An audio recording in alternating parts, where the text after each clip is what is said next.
Welcome back. Last class में हम लोग डिस्कस किए थे आइसोबारिक प्रोसेस के बारे में।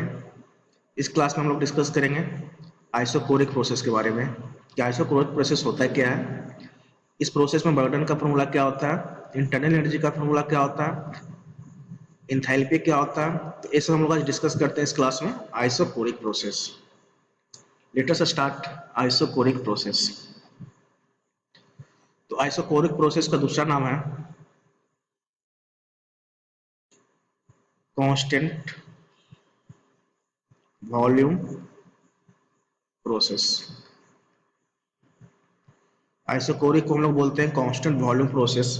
वैसा प्रोसेस जिसमें वॉल्यूम क्या होता है, कांस्टेंट होता है। याद रखना है, आइसोकोरिक प्रोसेस के केस में क्या होता है, वॉल्यूम कांस्टेंट होता है। ठीक है,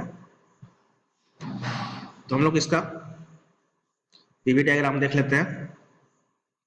by axis denote pressure and x axis denote volume.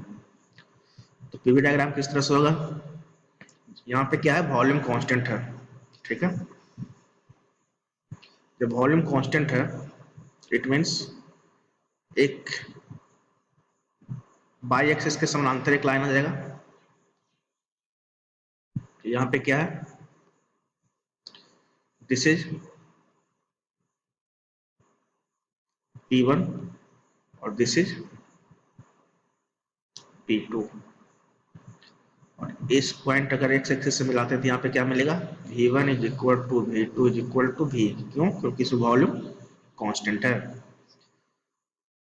तो हम लोग यहाँ पे देखते हैं हम P V T relation, pressure volume temperature relation, तीनों के बीच में रिलेशन क्या होता है।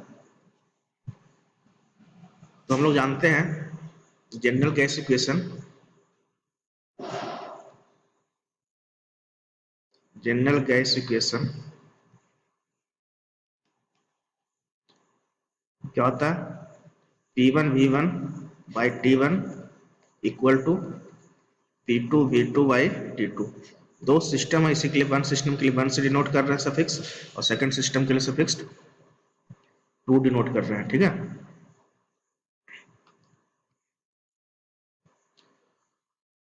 तो इसमें क्या बताया आपको मैंने कि आइसोकोरिक के केस में क्या होता है,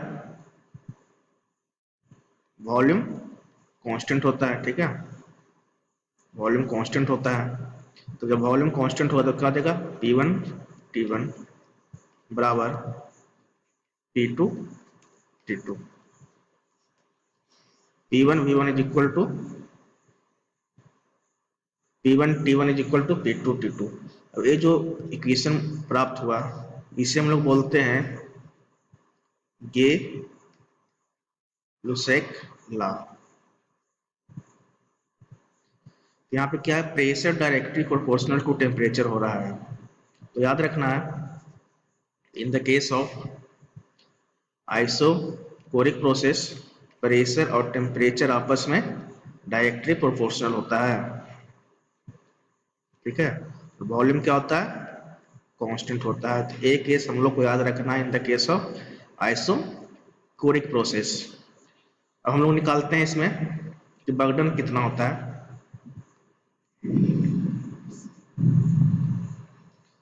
तो बर्डन का फॉर्मूला क्या होता है,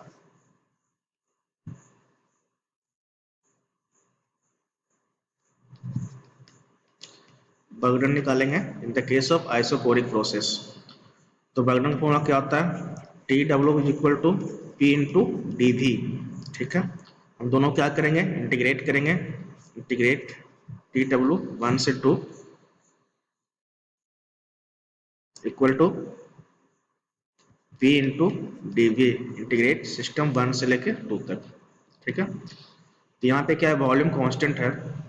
जब वॉल्यूम कांस्टेंट होगा तो यहाँ पे क्या हो जाएगा बताइए, V into V two minus V1, और V2 और V1 का वैल्यू बराबर है। तो यहाँ पे क्या आ जाएगा, ये चीज कट के जीरो आ जाएगा। तो बर्डन क्या हो गया, बर्डन फ्रॉम सिस्टम 1 से सिस्टम 2 क्या हो गया, जीरो। बर्डन क्या आ गया, फ्रॉम सिस्टम 1 से सिस्टम 2 तक जीरो।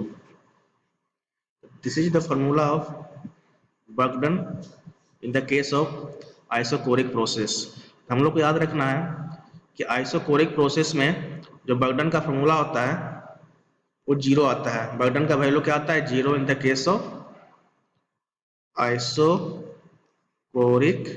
प्रोसेस। याद रखना है कि आइसोकोरिक के केस में बर्गडन का फॉर्मूला क्या होता है, बर्गडन का वैल्यू क्या आता है? जीरो। क्यों आता है? क्योंकि इसमें वॉल्यूम कांस्टेंट होता है।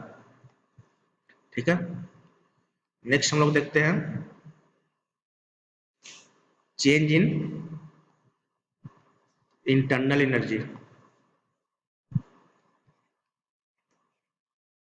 Change in internal energy. Change in internal energy का वैल्यू कितना आता है? तो हम लोग लास्ट में देखे थे कि D U is equal to क्या होता है? M C V into D T. इसमें क्या करेंगे? दोनों साइड इंटीग्रेट करेंगे। डी यू बराबर M C V into D T, integrate both side from system 1 से सिस्टम 2 तक। तो यहाँ पे क्या आ जाएगा? एम और सी वी क्या है? कांस्टेंट, तो इसको बाहर निकाल लेते हैं। Integration of D T 1 to 2। ठीक है, तो यहाँ पे क्या आ जाएगा? M C V T two minus T one, M C V T two minus T one. ठीक है,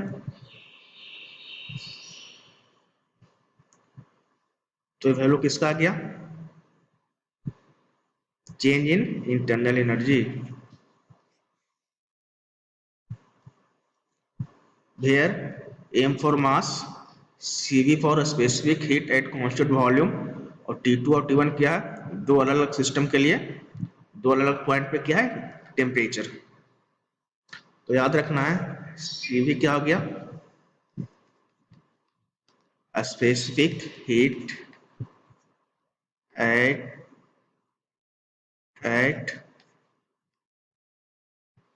कांस्टेंट वॉल्यूम। ठीक है,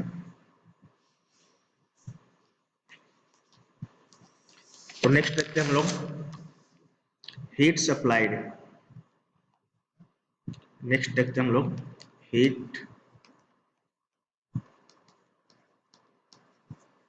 हीट सप्लाइड। हीट क्या, आइसोकोरिक प्रोसेस में हीट सप्लाइड का वैल्यू क्या होता है? तो लोग फर्स्ट लॉ ऑफ थर्मोडायनेमिक्स हम लोग देखे थे, D Q equal to D U plus D W. तो डी यू क्या है? चेंज इन इंटरनल एनर्जी, और डी डब्ल्यू क्या है? Work done. तो क्या करेंगे? दोनों साइड इंटीग्रेट करेंगे सिस्टम 1 से सिस्टम 2 तक।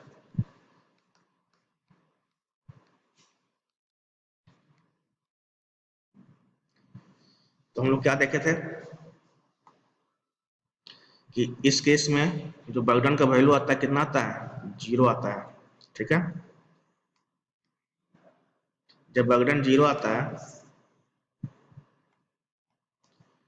बर्गडन जीरो आता है तो क्या हो जाएगा यहाँ पे?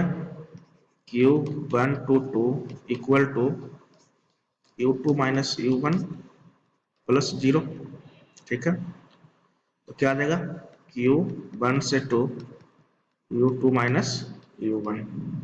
ठीक है, तो यहाँ पे U two minus U one कितना आया था? क्यू वन से two U two minus U one change internal energy हम लोग को वैल्यू आया था ऊपर में M C V T two minus T one. ठीक है, तो ये फॉर्मूला किसका आ गया? Heat supplied. फॉर्मूला किसका आ गया? Heat supplied. आइसोकोरिक प्रोसेस के केस में हम लोग का हीट सप्लाइड का वैल्यू आता है M C V into T two minus T one. Next देखते हैं हम लोग change in enthalpy. Change in enthalpy. Change in enthalpy.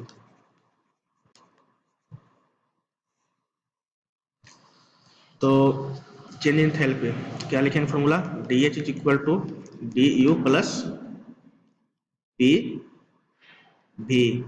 अगर इसको डिफ्रेंशिएट कर रहे हैं तो यहाँ पे डी लिखेंगे। इंटरनल एनर्जी का फॉर्मूला क्या था, it is the sum of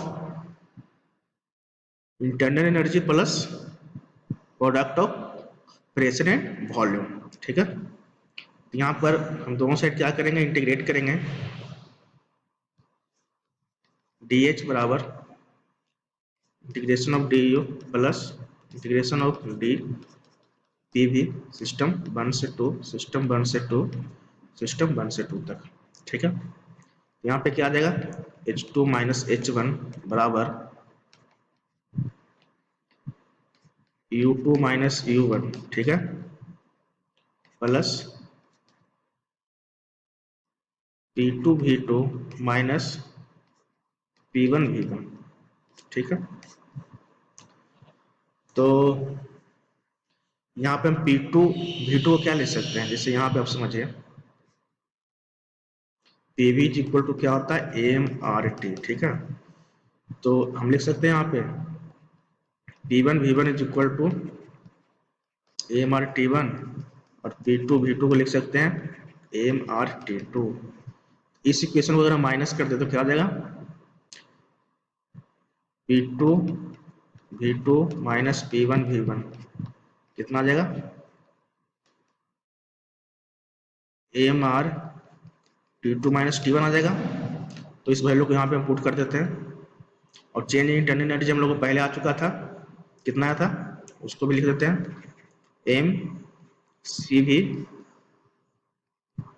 T2 minus T1 plus T2 V2 minus P1 V1 का वैल्यू कितना आया, AMR T2 माइनस T1। ठीक है, तो इसमें क्या हम लेंगे, इसमें हम एम T2 माइनस T1 को हम क्या ले सकते हैं, कॉमन ले सकते हैं।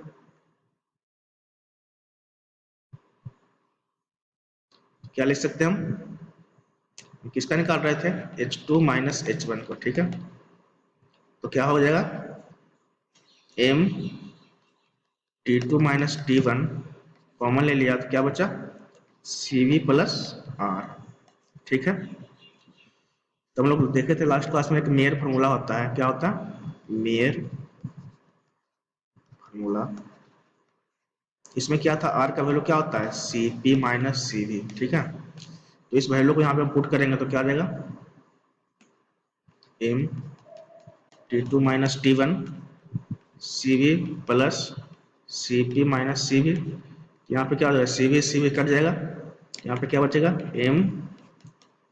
M T2 minus T1 into CP। तो इसको हम लिख सकते हैं रीअरेंज करके, M CP T2 minus T1। इसका फॉर्मूला आया चेंज इन इंथैल्पी का फॉर्मूला आ गया है, MCP into T2 minus T1। तो आज हम लोगों ने क्या क्या देखा कि आइसोकोरिक प्रोसेस में क्या होता है, वॉल्यूम कांस्टेंट होता है। तो हम लोग इसमें बर्डन का फॉर्मूला देखा कि बर्डन इसमें जीरो आता है, क्यों होता है, क्योंकि वॉल्यूम कांस्टेंट होता है, जिसके कारण बर्डन का वैल्यू हमारा जीरो आया। फिर चेंज इन इंटरनल एनर्जी निकाला तो क्या होता है, MCV T2 माइनस T1 होता है। हीट सप्लाइड निकाला, MCV T2 माइनस T1 होता है। यहाँ पे क्या हो गया, इस केस में dW बराबर क्या हो गया, du नॉट। इस केस में क्या हो गया, dQ बराबर du। कैसे, क्योंकि बर्डन का फॉर्मूला क्या आ गया, जीरो आ गया, जिसके कारण ये हम लोग का आ गया चेंज इन इंटरनल एनर्जी बराबर हीट सप्लाइड। तो हम लोग ने आइसोकोरिक प्रोसेस देखा। नेक्स्ट क्लास में हम लोग देखेंगे आइसोथर्मल प्रोसेस। Thank you.